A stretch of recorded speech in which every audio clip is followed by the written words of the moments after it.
ایک لڑکے نے کہا، امریکن لڑکا تھا، میرے گروپ میں آیا، اس کو ذرا مینٹل ہیلتھ کا مسئلہ تھا، ڈپریشن وغیرہ.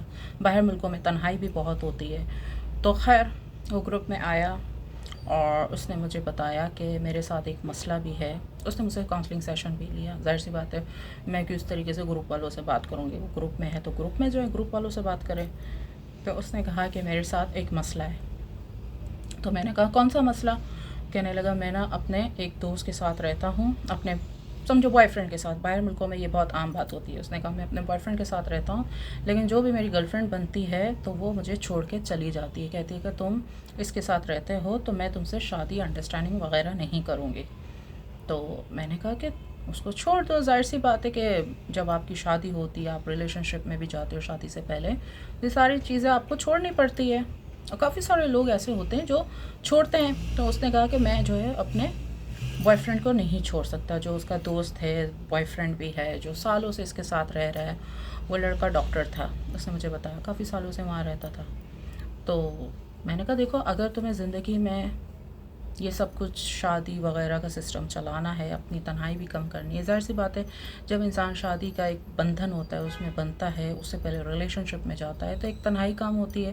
آپ اپنی دل کی باتیں شیئر کرتے ہو. ایک پارٹنر کیا ہوتا ہے؟ ایک آپ کا آئینہ ہوتا ہے نا، ایک آئینہ ہوتا ہے. آپ کو بالکل ایک شفاف رہنا پڑتا ہے، اس کے سامنے کھل کے باتیں کرنی پڑتی ہیں. اور باہر ملکوں میں جو کپلس ہوتے ہیں نا، وہ دیسی کپل کی طرح نہیں ہوتے، اس طرح پاکستان انڈیا کی کپل کی طرح نہیں ہوتے جو ایک دوسرے کو دشمن سمجھے. باہر کے جو کپلس ہوتے ہیں، میاں بیوی ہوتے ہیں نا، وہ ایسے آئینے کی طرح ہوتے ہیں نا، ایسے فرینڈس کی طرح ہوتے ہیں. جسٹ چل یہ وہ جو بھی اچھا برا کام ہوتا ہے نا ساتھ ساتھ کرتے ہیں. یہاں کی طرح نہیں. یہاں کے تو لوگ ہوتے ہیں نا کہ بیوی کو گھر میں ماسی بنا دیتے ہیں اور باہر جو ہے وہ جو چھوٹے کپڑے پہنتی ہیں ان کے پیچھے بھاگتے ہیں، اور گھر کی بیویوں کو شلوار قمیض پہنا کے اس سے فون آئی ڈی وغیرہ سب بند کروا دیتے ہیں، اور باہر خود دوسری لڑکیوں کے پیچھے بھاگتے ہیں اور گھر کی عورت کو آیا بنا دیتے ہیں. یہاں پر تو یہ رواج ہے نا کہ گھر کی عورت سے بچے پلوا اور مرد اپنی انٹرٹینمنٹ کے لیے باہر جاتا ہے، پروسٹیٹیوٹ وغیرہ یا گرل فرینڈ کے پاس جاتا ہے. لیکن باہر ملکوں میں ایسا نہیں ہوتا. باہر ملکوں میں ہر چیز بہت فیئر ہوتی ہے. ٹھیک ہے، جیسے آپ نے دیکھا ہوگا کہ رونالڈو کی جو گرل فرینڈ ہے، ہونے والی بیوی ہے، وہ بھی شارٹس کپڑے پہنتی ہے، ماڈلنگ کرتی ہے.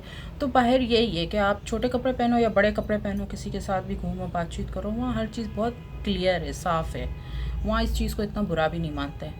تو خیر میں نے اسے کہا کہ دیکھو آپ کو یہ سب کچھ تو چھوڑنا پڑے گا اگر آپ ایک اچھے رشتے میں، ایک سچے رشتے میں بننا چاہتے ہو، تو آپ کو اپنا بوائے فرینڈ اور اپنا ماضی یہ سب کچھ چھوڑنا پڑے گا.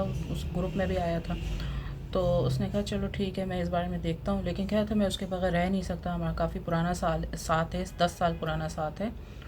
تو میں نے کہا جو بھی ہے 10 سال پرانا ساتھ ہے، 20 سال پرانا ساتھ ہے، لیکن آپ زندگی میں ایک پارٹنر لا رہے ہو بیوی کی حیثیت سے، اور اس سے پہلے ریلیشن شپ کرو گے. باہر ملک میں پہلے ریلیشن شپ کرتے، ایون پاکستان انڈیا میں بھی اب ریلیشن شپ ہی کرتے ہیں. وہ زمانہ گیا، وہ باجی اسٹائل اور ممی پپا والا اسٹائل کے بیٹھ کے شرافت کی باتیں ہوں گی. یہ آج کل لڑکا لڑکی خود ہی پسند کر لیتے ہیں، جو سوالات ہوتے ہیں اچھے برے وہ خود پوچھ لیتے ہیں. وہ پہلے زمانہ نہیں ہے آج کل کا کہ ماں باپ کے سامنے جو ہے شریف بننا ہے اور شادی کے بعد اپنی اوقات دکھانی ہے. آج کل وہ دور نہیں ہے. تو اس نے کہا کہ چلو ٹھیک ہے میں اس پہ غور کرتا ہوں کہ میں اس کو چھوڑ سکوں. میں نے کہا پہلے اس کو آپ چھوڑ دو، پھر اس کے بعد آپ اپنی شادی کے لیے جو پہلے گرل فرینڈ دیکھو گے وہ بعد میں دیکھنا، پہلے اس کو چھوڑنے کی عادت ڈالو. کیونکہ اس طریقے سے ایک ریلیشن شپ اور شادی کو چلانا بہت مشکل ہوتا ہے کہ آپ بالکل ہی بیوی کے برابر اپنے بوائے فرینڈ کو لا رہے ہو زندگی میں، تو ایسا نہیں ہوتا. تو مثال کے طور پہ میں نے کہا اگر وہ بھی اپنے بوائے فرینڈ کے ساتھ ہو اور وہ بھی اپنا بوائے فرینڈ نہ چھوڑے، جو بھی اس کا ایکس بوائے فرینڈ ہے، تو آپ کو بھی برا لگے گا. تو اس نے کہا ہاں یہ بات بھی ہے. تو اس نے کہا میں اس پہ اب دیکھتا ہوں اور اس کو چھوڑنے کی کوشش کرتا ہوں، پھر اس کے بعد ہی میں ایک نیا ریلیشن شپ اور شادی وغیرہ کے اس چکروں میں پڑوں گا. تب تک کے لیے میں اپنی زندگی کو ایک طریقے سے نئے سرے سے شروع کرنا چاہتا ہوں. تو اکثر مجھ سے سیشن وغیرہ بھی اس طرح لیتا تھا. گروپ میں بھی آیا تھا. ظاہر باہر ملکوں میں سے ڈپریشن وغیرہ بھی ہوتا ہے، تنہائی بہت ہے. لوگ اکیلے پن کی وجہ سے بوائے فرینڈ رکھ لیتے ہیں، گرل فرینڈ رکھ لیتے ہیں کہ چلو کوئی ساتھ ہو. اور جو بیچارے کچھ بھی میں افورڈ نہیں کر سکتے گرل فرینڈ یا بوائے فرینڈ، ظاہر سی بات ہے خرچہ تو ہوتا ہی ہے. تو وہ کتے بلی کا پال لیتے ہیں، سستے میں کام ہو جاتے ہیں. کتے بلی میں بسکٹ دے دو، نم کو پتہ نہیں جو بھی یہ لوگ کھاتے ہیں وہ دے دو، دودھ دے دو، سستے میں کام ہو جاتا ہے. اب لڑکا لڑکی ہوتے تو تھوڑا مہنگا آئٹم پڑ جاتا ہے. تو جو ایسے دوسرے لوگ ہوتے ہیں وہ پھر کتے بلیوں کے چکر میں پڑتے ہیں. کپلز بھی ہوتے ہیں جو شادی بھی کرتے ہیں ساتھ میں, مطلب پیٹ اینیملز, جیسے پریانکا چوپڑا وغیرہ نے انہوں نے رکھے ہوئے ہیں اینیملز, پیٹ اینیملز. لیکن یہ ہے کہ کچھ لوگ ہوتے ہیں کہ وہ بالکل بھی پارٹنر نہیں رکھتے, صرف جانوروں پہ ہی اپنی تھیراپی کر رہے ہوتے ہیں. تو سب کا الگ الگ سسٹم ہے.